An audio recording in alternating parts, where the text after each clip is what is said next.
Et Google, comment on dit patience en espagnol? Paciencia. Voilà, paciencia. Et les gars ne veulent pas patienter. Ça va être très compliqué avec Kike. Les gars, il faut de la patience. Calmez-vous quand même. Oh, le débrief commence maintenant. Le Barça de Quique Setién enregistre sa première défaite aujourd'hui face à Valence. Ils ont perdu 2-0. Franchement, on va être très sérieux. C'est une défaite qui est méritée. Maintenant, le problème, il est simple. C'est que les Catalans sont pressés. Ils sont fâchés. Ils en ont marre. Oui, c'est normal. Ils ont souffert sous Valverde. Donc, du coup, aujourd'hui, ils ont des attentes envers Quique Setién. Mais le problème, c'est que Quique, il a un chantier. Franchement, Quique a un chantier. Quique n'est pas un Portugais, mec. Il va pas venir comme ça, comme un maçon, taf, construire un immeuble et tout. Non, c'est pas possible. Il faut qu'il prenne le temps de construire calmement, de revoir les fondations. Aujourd'hui, il y a plein de choses qui manquaient dans ce Barça-là. La dernière fois, quand tu vois sa conférence de presse au sortir du match face à Ibiza qui gagne 2-1 sur un doublé d'Antoine Griezmann à la fin du match, qu'est-ce qu'il dit Quique Setién? Qu'il y a beaucoup de choses que j'essaie de mettre en place. Cependant, ça va me prendre du temps parce que ça va prendre du temps pour que ça rentre dans la tête de ces enfants-là. Aujourd'hui, tu vois ce qu'ils veulent mettre en place. Franchement, quand tu vois le match aujourd'hui, Quique Setién, il a mis son meilleur 11. Il a mis son meilleur 11. Franchement, il a mis son meilleur 11. Le meilleur 11 possible aujourd'hui que tu peux avoir au niveau du Barça, c'est ce que Quique Setién a mis sur le terrain. En toute honnêteté, le milieu de terrain était pacté. T'avais mon boy Busquets, t'avais mon boy De Jong et t'avais mon boy Arthur. Busquets, De Jong, Arthur. 3 boys au milieu de terrain aujourd'hui qui se sont gérés. Pourquoi? Parce que leur positionnement était très intéressant. Le Barça, il joue en 4-3-3, ça on le sait tous. Franchement, on va pas essayer de tergiverser et tout. Après, dans l'animation offensive, dans le match en tant que tel, ça peut changer. Ils peuvent passer à 3 défenseurs et tout, etc. Sergi Roberto peut coulisser. Mais aujourd'hui, au milieu de terrain, c'est ça qui m'a intéressé. Sergio Busquets, en tant que tel, ils lui ont donné la liberté offensive. C'est-à-dire quoi? En position de possession de balle, en position offensive aujourd'hui, quand tu vois le milieu à 3 du Barça, les 3 joueurs comme ça, qui étaient là devant, c'était Busquets. Qui était là derrière, c'était De Jong. Qui était là, c'était Arthur. Pourquoi? Parce que Busquets, en position offensive, il a la capacité, la vista, la vision de donner un bon ballon. Franchement, Busquets, il peut le faire. Maintenant, il a vieilli. Donc, Busquets, le problème, il est simple, c'est que quand tu joues comme ça, là, avec ces 3 mecs au milieu de terrain, là, quand tu perds le ballon en contre, le temps que Busquets se replace, sachant que Arthur revient de blessure et qu'il n'est pas en forme et que De Jong, aujourd'hui, il a fait un match de merde, on va être très sérieux. Comment tu veux tenir les assauts de Valence? Franchement, c'est-à-dire qu'aujourd'hui, je vous dis, Quique Setién, on sent ce qu'il veut faire. Franchement, on sent ce qu'il veut faire. Moi, je regarde le match, je vois des belles actions. Je vois des dédoublements, des actions, des trucs comme ça, des passes et tout. Tu sens qu'il y a un flair footballistique derrière. Le problème, il est simple aujourd'hui, c'est que le Barça, aujourd'hui, physiquement, ils ne sont pas prêts. Déjà, sous Valverde, tu sentais réellement que physiquement, ils n'étaient pas prêts. Quand tu vois les 2 remontadas qu'ils prennent, tu sens que physiquement, les mecs sont cramés en fin de match. Aujourd'hui, tu vois que depuis que Quique Setién est arrivé, ça enchaîne entraînement sur entraînement. Ça enchaîne entraînement sur entraînement. Le Barça s'entraîne constamment. Je vous ai dit ici que sous Valverde, on n'avait jamais vu des entraînements la nuit avec des projecteurs. Aujourd'hui, on voit les entraînements avec les projecteurs. Je vous dis, les gars, ils s'entraînent constamment. Il y avait des campagnes publicitaires qui avaient été mises en place avant le départ de Valverde. Setién, il est venu, il a tout arrêté. Il a dit, je m'en fous, les gars doivent s'entraîner. Donc, il est en train d'essayer de reconstruire physiquement son équipe là. Aujourd'hui, le football qu'il veut mettre en place, ça prend aussi un énorme physique. Ça, c'est la première chose. La deuxième aujourd'hui, c'est le recrutement. À un moment donné, on est là en train d'attaquer Valverde à gauche et à droite. On a attaqué ici Valverde à gauche et à droite et tout. Mais le problème, c'est partout. Mais où? Parce que, soyons très sérieux. Quand je vois aujourd'hui que le boy Pérez n'est même pas sous la feuille de match parce qu'il va partir en prêt à la Roma, je me dis pourquoi? Pourquoi? Franchement, pourquoi? Tu vas laisser boy Moussa Wagué partir à Nice ici, alors que tu te rends compte aujourd'hui que Sergio Roberto, c'est pas un latéral droit. Combien de fois il va falloir le lui répéter? Franchement, le boy Semedo, franchement, je suis désolé, depuis qu'il est arrivé, il ne s'est pas géré. Non, mais en fait, il y a des choses que moi, je ne comprends pas. C'est-à-dire que Bartomeu, aujourd'hui, il fait des choix que personne ne comprend. Aujourd'hui, cette équipe-là, au niveau recrutement, ils ont besoin de joueurs. Dembélé, il est blessé. On a hâte qu'il revienne pour aider cette équipe-là offensivement. Parce qu'Ansu Fati, qu'on le veuille ou non, les gens vont le critiquer aujourd'hui par rapport à son match face à Valence et tout. Mais Ansu Fati, devant lui, il avait un vrai latéral. On a vu Ansu Fati ici en Ligue des Champions et tout, de temps en temps, il est capable d'une fulgurance et tout, de nous impressionner. Mais Ansu Fati, at the end of the day, le boy, il a 17 ans, 16 ans. Il joue face à Gaïa. Tu veux qu'il s'en sorte comment? Franchement, donc aujourd'hui, je suis désolé, le recrutement du Barça n'est pas bon. Aujourd'hui, il va falloir du temps à Quique Setién. Maintenant, le problème de Quique Setién, il est simple, c'est qu'il a signé pour 2 ans. Le problème, c'est qu'il y a un euro à la fin de l'année et qu'au bout des 6 mois, ils peuvent le faire sauter. Donc aujourd'hui, franchement, je suis désolé, mais la tâche de Quique Setién, elle s'annonce beaucoup plus difficile qu'elle n'en avait l'air. Au-delà de la Messi dépendance, il y a la Marc-André dépendance qui est en train de s'installer au Barça en ce moment. On va être très sérieux, ce mec-là est en train de tenir la baraque de manière extraordinaire. Quand tu vois le deuxième but de Maxi Gomez, tu te poses certaines questions. Alba, il se fait bouffer là-bas comme du n'importe quoi. Sur la touche, sur une touche, Alba se fait bouffer. Après, Umtiti, je pense que c'est Solaire qui lui fait un sombrero. Le mec est même pas... Mais fais une faute.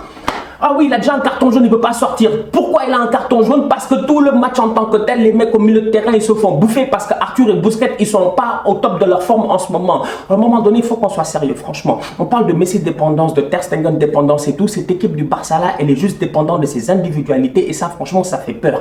Parce qu'on va être très sérieux. Quand on parle de football, on parle d'équipe. Quand on parle de sport, on parle d'équipe. Quand on parle de gagner, on parle de gagner en équipe. Aujourd'hui, le Barça ne gagnera aucun titre tant que le Barça repose sur ses individualités. Aujourd'hui, le Barça repose sur Lionel Messi. C'est pas normal. Le Barça repose sur Marc-André Ter Stegen. C'est pas normal. Ça devrait être des pions parmi l'effectif. Aujourd'hui, c'est pas un pion parmi l'effectif, c'est eux l'effectif.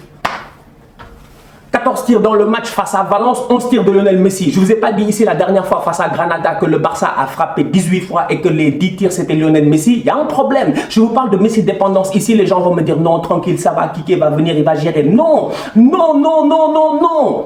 Franchement, non. Vous avez vu le match d'Antoine Griezmann aujourd'hui, mais il n'a pas été bon. Il n'a pas été bon. Et tu vas te poser certaines questions en te disant que quand tu vas voir Grisou dans quelques mois en mars là, avec l'équipe de France, il va peut-être briller. Avec Olivier Giroud qui n'a pas joué depuis Mathusalem. Mais c'est pour se dire qu'aujourd'hui, franchement, il va falloir du temps à Kike Setien pour que cette mayonnaise là prenne. Parce que frère, je ne sais pas si tu as déjà fait une mayonnaise. Ça prend du temps. Il faut tourner jusqu'à ne plus pouvoir tourner. Et c'est ça que Kike Setien va devoir faire. Et aujourd'hui, pour pouvoir tourner et tout, il va lui falloir les bons œufs. Et les bons œufs. Parce que Kike, lui-même, il nous a dit que c'est un... Il vient de la ferme. Il nous a dit qu'il a laissé ses vaches et tout pour venir coacher les chèvres. Et je parle du GOAT, de Lionel Messi. Donc aujourd'hui, à un moment donné, il faut qu'on soit sérieux. Kike Setien a besoin d'avoir les bons œufs pour faire la bonne mayonnaise. Et ces bons œufs-là, qui va lui donner, c'est Abidal, c'est Bartomeu. Et ces deux mecs-là, ils doivent se gérer. Parce que franchement, je suis désolé. Quand je vois le match que le Barça a fait aujourd'hui face à Valence, quand je vois les gens attaquer Ansu Fati à gauche et à droite, alors que le petit n'a que 16 ans. Oui, il a fait un match under de level qu'il a l'habitude de nous donner, mais le boy, il a 16 ans. C'est comme si Haaland ne marque pas le week-end prochain, tout le monde se fâche. Pourquoi? Non, mais franchement, aujourd'hui, Kike, il a besoin des joueurs. Il ne les a pas. J'espère qu'il les aura durant ce mercato aussi. Les gars ont dit Lautaro Martinez. J'ai dit, ils sont fous. Antonio Conte, il va mourir avant que Lautaro Martinez il arrive au Barça. Piqué doit se gérer. Franchement, Piqué doit se gérer. Piqué, des fois, il m'énerve. Piqué, des fois, il n'est pas champion de monde. Des fois, il ne veut pas jouer au foot. Des fois, il fait exprès. Piqué est capable du meilleur comme du pire. Mais Piqué, les tacles qu'il fait aujourd'hui dans la surface de réparation, il a fait exprès. C'est-à-dire qu'aujourd'hui, Piqué, tu ne comprends pas. Mec, fais une tête, dégage. Il fait des dégagements approximatifs. Les ballons qui tombent sur les pieds des gens et tout. Ter Stegen qui vient de faire des arrêts que techniquement, il ne doit même pas. Je vous ai parlé ici de l'effet placebo. L'effet placebo, c'est quoi? C'est au football, quand une équipe ne va pas bien, le coach doit être viré. Dès qu'on vire le coach, bizarrement, tu as l'impression que l'équipe, on leur a donné un médicament, ils recommencent à gagner. Bref, les mecs sont guéris. Aujourd'hui, le Milan AC, franchement, ils ont eu un effet placebo. Mais l'effet placebo, tu as l'impression que réellement, c'est un vrai médicament. C'est-à-dire que le boy, c'est le médicament. C'est le médicament. C'est l'antidote de tous les problèmes du Milan. Je parle ici de Zlatan Ibrahimovic. Zlatan Ibrahimovic, depuis qu'il est venu, je vous dis, il y a un boy qui s'appelle Ante Ibrahimovic. J'ai essayé de la faire, ça a raté, merde. Mais c'est pas grave. Franchement, Rebic est trop chaud. Rebic a marqué le week-end passé. Rebic a encore marqué ce week-end-ci. Cette équipe du Milan AC là, elle se porte bien. Pourquoi? Parce qu'il y a un facteur mental qui s'appelle Ibra. Ibra, depuis qu'il est là, tu sens réellement que cette équipe-là est en osmose autour de lui. Tu sens que le boy, il leur parle, il les motive et tout. Il partage son expérience. Et Ibra, on sait que le boy, c'est un lion. Sincèrement, c'est un lion. Aujourd'hui, quand tu vois le but de Rebic, quand tu vois comment toute l'équipe vient autour de Ibrahimovic hier face à Breccia, franchement, c'est magnifique. Donc derrière Zlatan Ibrahimovic, il est là, il se gère. Le Milan enchaîne une troisième victoire d'affilée, ça fait plaisir. Rebic est de retour en forme comme quand il était à Francfort. Donnarumma derrière, j'en parle même pas. Si c'est pas lui face à Breccia, les mecs ils gagnent pas. On va être sérieux. Si c'est pas Donnarumma, les mecs ils gagnent pas. Mais Donnarumma, il a été impérial dans ses buts, il a fait des arrêts extraordinaires. Théo Hernandez, j'en parle même pas. C'est-à-dire que lui, bizarrement, depuis qu'il a quitté l'Espagne, il est transcendé. C'est transcendé. C'était Théo Hernandez, mec, sa vitesse, sa percussion. En plus de ça, maintenant, il commence à marquer des buts, à faire des passes décisives. À un moment donné, dans le match, il met un ballon sur un plateau pour Zlatan Ibrahimovic qui rate de peu. Mais franchement, on va être très sérieux, cette équipe du Milan-là. Bon, moi, je garde un œil dessus. Ça commence à devenir intéressant. 5 sur 5 pour Haaland. On va être très sérieux. Le boy n'a pas beaucoup de temps à perdre. Ce petit-là a une ascension extraordinaire. C'est-à-dire qu'on est là en train de parler des Mbappé, des Diao, Félix ou des je sais pas quoi. Chacun veut mettre sa pépite devant et tout. On va être sérieux. La vraie pépite en ce moment, elle s'appelle Haaland. Le boy, il a des statistiques à la El Phénoménal. Je parle de Ronaldo. C'est incroyable. Le boy, tout ce qu'il touche, c'est un but. Tout ce qu'il touche sur le terrain, c'est un but. Mais en fait, Haaland, à un moment donné, il faut qu'on en parle, c'est incroyable. Maintenant, moi jusqu'à présent, je me dis qu'il est toujours dans des équipes qui jouent pour lui. C'est-à-dire que c'est lui le 9, il n'y a pas de discussion. On cherche à trouver Haaland et dès qu'on trouve Haaland, il est assez létal. Aujourd'hui, il arrive en Bundesliga, il fait 3 matchs, il joue 5, non, excusez-moi, il fait 2 matchs, il joue 59 minutes, il a 5 tirs, il a 5 buts, 5 frappes cadrées, 5 buts. Vous voulez quoi? Il nous reçoit 5 sur 5. Le boy, il est trop chaud, il attend le Paris Saint-Germain d'un pied ferme. Maintenant, cette équipe de Dortmund là, on va être très sérieux. Je l'ai vu hier jouer, il a gagné 5-1. J'ai un seul problème, c'est un problème défensif, c'est un problème de replacement défensif. Parce qu'on va commencer déjà à parler de Ligue des Champions et des lacunes par rapport au Paris Saint-Germain.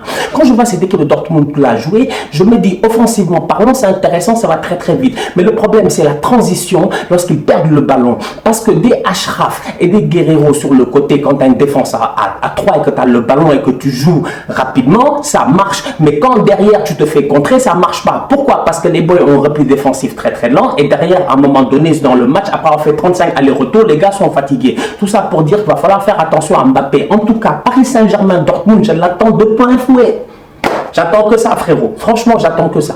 Je dis, Haaland, on le reçoit 5 sur 5, on va être sérieux. Sancho, on le reçoit 11 sur 11. C'est-à-dire que lui n'a aucun problème cette saison. 11 buts, 11 passes d'ess. Jadon Sancho, top player. Leipzig a perdu à Francfort, le Bayern a gagné face à Schalke 5-0. Ce qui veut dire que par rapport à la vidéo que j'ai faite hier, parce qu'hier j'ai fait une vidéo ici, donc les gars, gérez-vous, allez la voir. Comment se porte le Bayern de Hans-Dieter Flick? Ben, le Bayern de Hans-Dieter Flick se porte très très bien, comme je l'ai dit hier. Ils ont gagné face à Schalke 5-0. Lewandowski a encore marqué sans aucun problème. Ça, franchement, ça devient voilà, redondant, récurrent, c'est facile pour lui. Derrière, ce qui est intéressant, c'est la physionomie du match en tant que tel. Tu vois le contrôle du jeu du Bayern de Munich. Je vous l'ai dit, ce Bayern sous Flick là, c'est un Bayern totalement différent. Allez voir la vidéo hier et sincèrement, vous le comprendrez. On va être très sérieux. Goretzka, il a marqué. Alcantara, il a marqué. Müller, il a marqué. Bref, tout le monde a marqué. Cette équipe-là, elle vit bien. Pour le moment, j'ai hâte de la voir en Champions League. Et puis, tu as un Bayern Leipzig le 9 février. Et là, ils sont revenus à 1 point de Leipzig. Je vous dis, ça va être très très chaud ce championnat-là. Il n'est pas encore fini. On se capte très bientôt pour un nouveau débrief. D'ici là, on continue à liker, on continue à partager. Vous connaissez la chanson. Vous activez la cloche. Vous gérez. Tous outsiders.